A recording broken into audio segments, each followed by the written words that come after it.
Welcome back to my channel. Today pag-uusapan natin ang isang napakahalagang Supreme Court case para sa mga OFWs. Ang Samir Overseas Placement Agency Incorporation versus Cabiles na may GR number 170139 na dinesisyonan noong August 5, 2014. Si Cabiles ay isang Filipinang OFW na na-recruit para magtrabaho sa Taiwan bilang quality control worker. Legal ang contract niya. May 1-year term at malinaw ang sahod. 15,360 New Taiwan dollars kada buwan. Pero pagdating niya sa Taiwan, pinagawa siya ng ibang trabaho bilang isang cutter. Hindi ito ang nakasaad sa kontrata.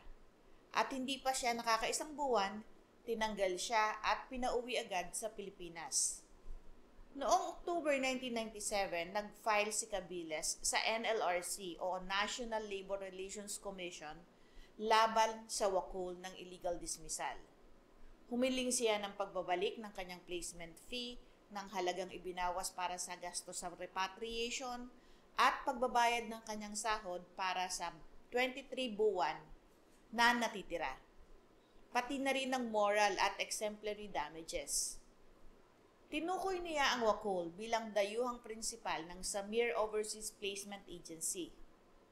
Ang tanong, illegal ba ang pagkakatanggal kay Cabiles? Ayon sa Korte Suprema, illegal ang dismissal. Bakit?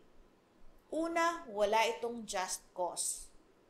Hindi napatunayan ng employer na may kapabayaan o kasalanan si Cabiles. Hindi malinaw ang standards ng trabaho at wala ring ebidensya na siya ay nagkulang. Pangalawa, walang nangyaring due process. Hindi nabigyan si Cabiles ng 2 notice na hinihingi ng batas. Una, ang notice of charges.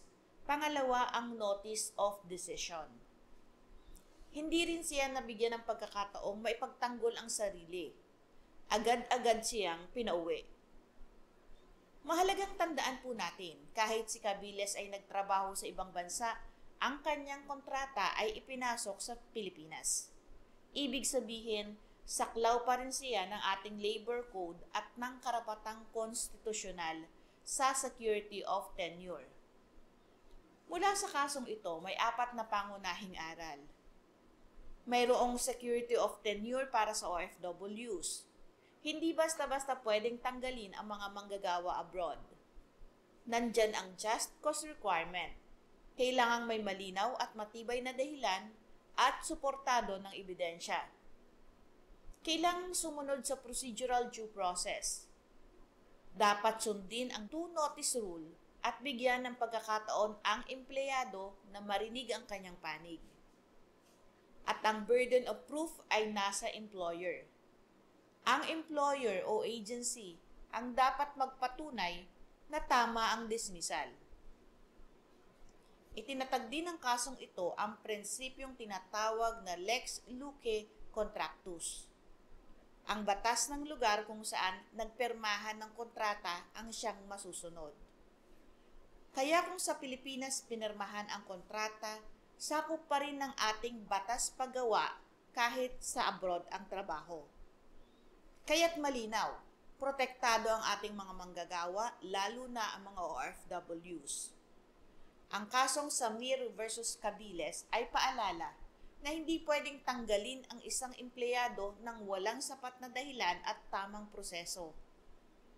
Kung gusto mo pang matuto ng iba pang case digest at legal explanations, huwag kalimutang i-like ang video na ito, mag-subscribe, i-share, at i-click ang notification bell. Patuloy po kayong manood, magtanong, at matuto ng tungkol sa batas. Magandang araw po, ako si Attorney Claribel Lucila.